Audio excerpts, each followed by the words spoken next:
Little quick thing here. I was editing my video down and I realized that my focus went to shit. So basically, I'm just one big blur, and you can see some weird skin and a big beard in the background. So I apologize for anyone watching this video that you're just gonna see a blurry version of me. I don't think that many people, if any, watch my videos to look at my face. If any, they maybe they like to hear my content. If that, I don't even want to just pretend you're listening to a podcast and not, watch me flail my arms around like I'm behind some kind of, thick piece of glass or something. So again, apologies for anyone that was hoping to get a more professional video where you could actually see the guy that's talking. But I guess here you go. Here's me talking, and just screen capture it and then just listen to the video. All right. Thanks. Star Trek Strange New World Season 3. This would be a full spoiler review.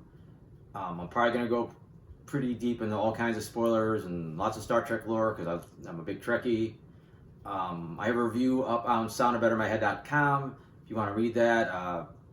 There might be a couple small spoilers thrown in, but I tried not to get too crazy in there because I know not everybody wants to hear spoilers right up front. I am giving this season a 2.5 out of 5. I think I heard a lot of people harping on it and saying it was a bad season. I don't agree with that. I think there was a lot of problems, but there was also stuff to enjoy.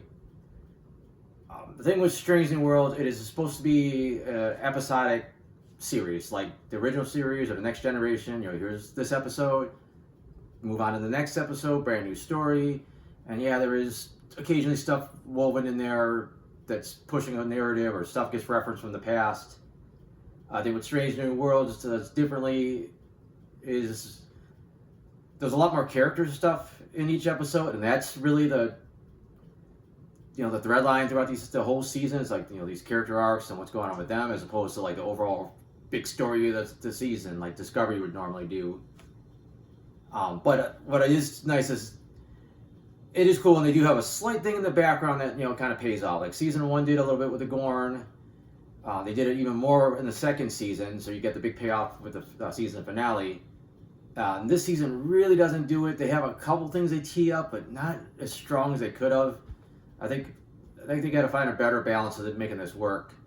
The show is also starting to be known as a big gimmick show.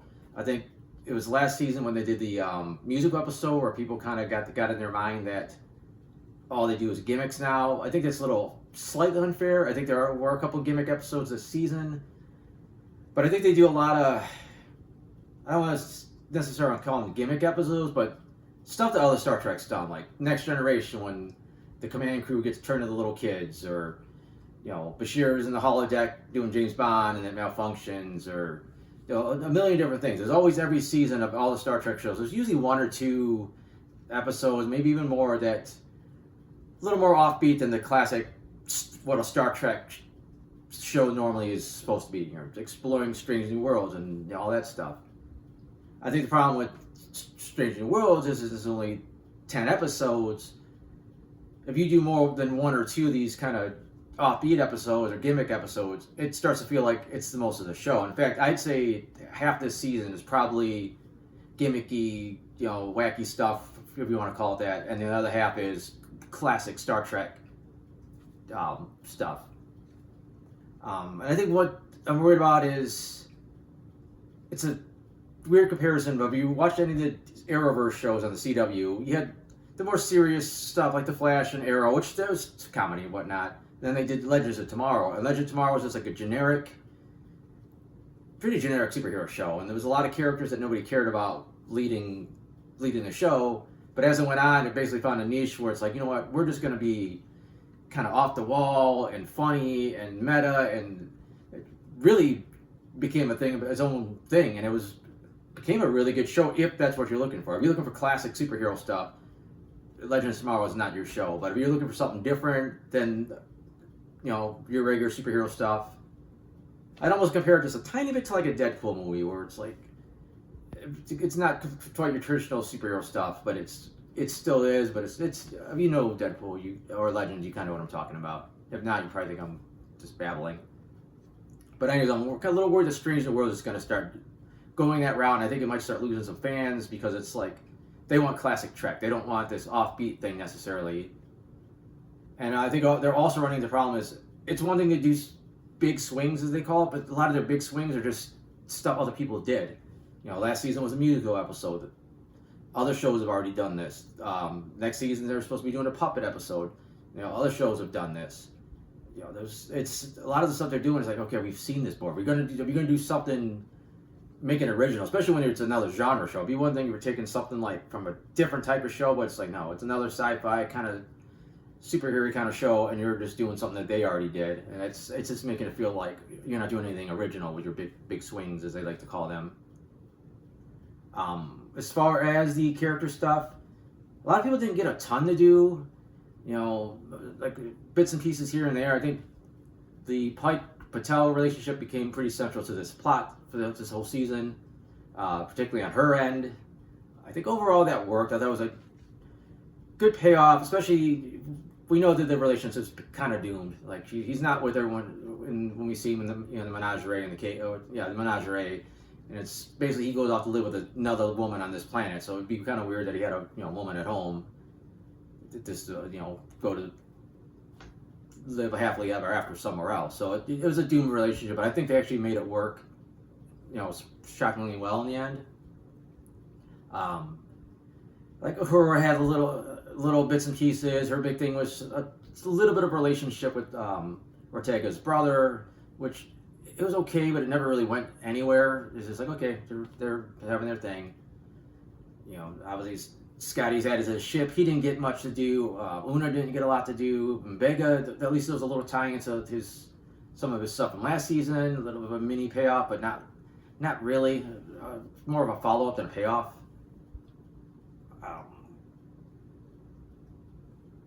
But the big, even like Ortega's, they set up her near-death experience with the Gorn. They played it up a little bit early on, kind of dropped it, and then they did end up having a solid payoff, later on, and she finally got her own dedicated episode. I wish there was a little bit more to that before the payoff, but I think it worked for the most part. And then probably what ended up being the most controversial part of the season is Spock. It was a little dicey having the romance with Nurse Chapel the last couple seasons, especially where things end up in the original series, but obviously there was something there in the original series, even though it seemed like it was more from Chapel's side than Spock's. And they actually pretty nicely wrote off that storyline early in the season, where it's like they both moved on, and it was actually fairly well written. I was like, that's cool. But their next step was immediately put Spock in a relationship with La'an, and it just... Spock's not really a ladies' man. He's supposed to be the stoic Vulcan, and he shuns all human emotions, especially relationships. I mean, yeah, there's been instances where there's hints almost of relationships sometimes in the original series, but it was rare. And for him to go from his wife or fiance to Chapel to La'an, it's like, it's not the Spock people know. And it's okay to explore another aspect of his personality, but here it just feels you're getting more and more out of character. And I didn't mind him with Chapel. He's kind of exploring his human side a bit, and it'd be nice to kind of see him. Okay, how does he go from that to being? I'm just going to be the Vulcan that we all know. And I think the whole show itself got a pretty bad rap for there's a lot of relationship drama, because he also had Chapel and Roger Corby, which is also fine because that's something we know from the original series. So that's a cool seeds planted for how that's going to work out. But it was a little bit much. It's like, okay, there's a time and place for it, but it just felt like, especially in the first few episodes, they're like, all right, here's these couples, and there's these couples, and these people used to be talking, and they just kind of turned like a relationship drama, which is not something you necessarily want to see out of a Star Trek show, especially when you're doing the modern 10-episode seasons. On that, the show looked fantastic as always. There was some cool planet designs, some great space shots and spaceships and stuff like that. I can't really complain about the way the show looked. And they also really are so inconsistent about canon. Like, one minute, they really teeter the line between breaking canon. Sometimes they bend it, or they do a really clever workaround where it's like, okay, you guys snuck that in there, and it's still not breaking canon, so that's cool. But then other times they just say, you know what, the hell with it. And I'm going to do something a little bit different here. I'm going to jump into my notes like I always do, but I think since each episode is a little bit more standalone, I think I might talk a little bit more about each episode as I go through. First episode was basically just a part 2 of the season finale. I enjoyed it. It seemed like a lot of people didn't. I thought some stuff was rushed, but I think overall there was some really cool stuff in there. In fact, I felt you could have massaged those episodes into like a movie. Like you could have a pretty good Strange New Worlds movie with this kind of some of the stuff that was happening. You know, a lot of good space battles and a lot of stuff happening on different fronts. I thought that all really worked well. Second episode, we go back into comedy. It was okay. Like, I wasn't like laughing like my ass off at anything. There was some funny bits. Obviously, they had Trelane. They kind of... It felt a little funny about them going with the fans canon that Trelane was some type of a Q. Other than that, it was just an okay episode. I thought this episode also pretty nicely ended the relationship between Spock and Chapel, where they both realized they're not compatible. Third episode was the zombie episode. I think it was just not that well done for a zombie episode. I think like some of the tropes were there, but not enough to really make it work. And then they just kind of sidelined it for basically a follow-up to last season where M'Benga killed that Klingon ambassador. It was interesting that they basically confirmed, like, oh yeah, I did kill him. It wasn't like an accident. Episode 4 was the holodeck episode. It was fine. It was a lot like a lot of other holodeck episodes we've seen. You know, you get that kind of Dixon Hill thing or the Sherlock Holmes thing where you're trying to solve this mystery, and it was nice to see La'an get to have a little bit of fun. Unfortunately, this episode does set up the Spock-La'an romance, which it just felt like it kind of came out of nowhere. And again, it's like Spock is basically, because it looks like he's making his way through all the women on the ship. The fifth episode, this is the first one that actually felt like a Star Trek episode. Did start off really heavy with the romance, which kind of bogged it down, but then once it got into this mysterious, what ended up being an alien prison, it got really interesting. You got some kind of cause and effect going in reverse, kind of reminded me a little bit more of Tenet in a way, or there's always a little hint of that all good things. So I thought there was some decent concepts there. I thought they were going to take a little bit more advantage of the end, of all the effect coming before cause, but they just kind of like, nope, okay, here's the bridge, we're out of here. Episode 6, another solid episode. In the trailers, we've seen Kirk look to be like he was in command of the Enterprise for some reason, which was kind of annoying, but we see he was actually Enterprise crew members helping him out on the Farragut. And again, it was nice to see basically Kirk's first command, and he also was being backed up by some of the classic original series characters. The story itself was decent. I was a little worried that for a while they were going to just doing the Doomsday Machine again, especially when they mentioned Matt Decker and the Constellation. Luckily, it was something new. Kind of a weird ending. I think it worked, and that did kind of feel like a classic Star Trek thing. Episode 7, this was one I would consider a true gimmick episode as a documentary. I think on one end it worked, and the other end it didn't. I think the documentary stuff, especially since they took it serious, kind of worked, seeing like the world, the Star Trek world did this lens, and it helped. You didn't have to have a strong story necessarily throughout the episode.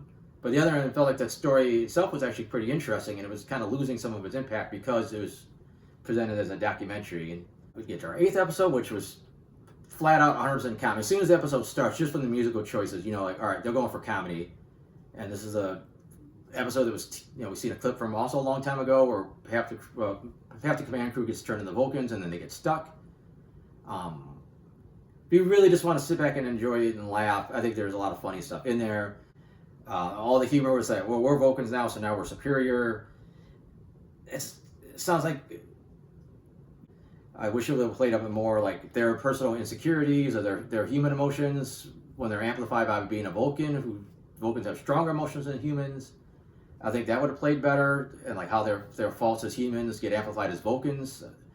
But they just skipped the ending. It was this whole big setup, like we got to find a way to fix them. They talked to Doug the Vulcan. He's like, you know how to do it. And then they just cut where they're all back to normal. But the best part about the episode, we did get to see Scotty and Kirk teaming up, so there was some nice moments there. 9th episode was the Ortegas episode. Especially the way that, they kind of ruined a little bit with the previous line. You figure she's going to be stuck on this planet with the Gorn. She is. It was kind of nice to have a practical Gorn, even if it's just more or less a puppet, just so she's actually got something there in front of her. It went the way you would expect, but I think it worked. This is a super old story of enemies being stuck somewhere and having to work together. and you kind of feel like it can't end. It can't end well. So the tragic ending was pretty expected. I like the look of the planet. I thought that looked pretty cool. The biggest weakness is it didn't need a twist. It was hinting at a twist, which I was okay with. I was just hoping it was a cool twist. It's basically another callback to original series. Like, it turns out they met the Metrons before Kirk did, and they got their memories erased, and they're going to have to try again with the humans and the Gorn. It just seemed unnecessary. I would have been okay with like a different alien observing them. Like, we wanted to see what two different species did, or we've seen that your species were fighting, but to make it the Metrons is kind of like, well, Enterprise did something similar. What they met, was it the Organians? They met them, and then they erased their memory. Like, we're not ready to meet us. Maybe 100 years. Actually, they said longer than that. But like I said, they don't. It just felt like an unnecessary tie into the original series. And I don't think it really set up anything better, because they already proved a Gorn and human could work together and become friends. Like, just because some other one shows up and shot the Gorn on a misunderstanding, it's like, okay, well, now we have to have them fight in a couple years and see what that does. And then we get to the finale. It was a decent finale, but a lot of it felt rushed. There was a lot of like jumps in logic with like people were making. Like, we found this and this and this. Well, that means that Batel's got all these ancient memories, and she's gonna be able to fight these Vezda aliens and lock them up. Like, some of the logic, like the jumps in logic were just like, okay.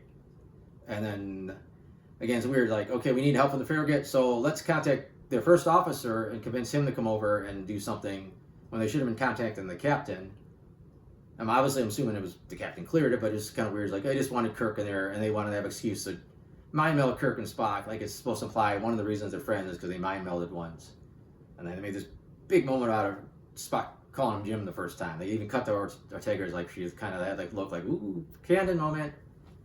So I thought that was a little, made too much emphasis on a scene that could have just played as straightforward as just like, oh, call me Jim. Then it got weird in the middle because it's setting up for this big final battle between the Vezda and Batel, and then all of a sudden it cuts to like this wedding anniversary between Pike and her, and then it basically turns into like a kind of a intermix of like the Inner Light, where like he's basically living a fantasy life in like a short amount of time, and also a tad bit of like the Visitor from Deep Space Nine, where you see Jake Sisko going through his life and going into the future after his father died, and eventually both of those, everything goes back to normal in the end. But I thought it was a nice way to wrap up their arc, give them like a happily ever after that you knew they weren't going to get, so it was kind of like, okay, everybody got their happily ever after for the most part. I wish they would have did more with the Vezda. Like, they did a little setup of them early on, and then it's like, okay, here's the payoff, and that's it. I think they could have been some really cool stuff extending on this, either going into the next season, or they would have had a little bit more during this season. But I think that's about it. I didn't go through my notes as thoroughly. There's some other odds and ends and tidbits I could have brought up about each episode, but I think this video is going on like probably insanely long. So again, I thought it was an okay season. I thought they get a little too gimmicky, and I think the problem was they did so many of them earlier in the season that by the time they got to the more classic stuff, those are all stuck in your head. I think they could have.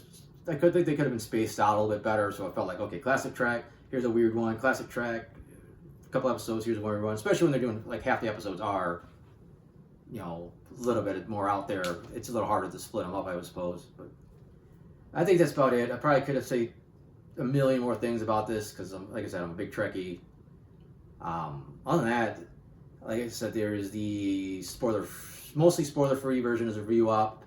I have other TV reviews, I got movie reviews, I got my comic strip that I do. You can find all this stuff at soundofbettermyhead.com, so if you want to check any of this stuff out, that's awesome. And other than that, thanks for watching.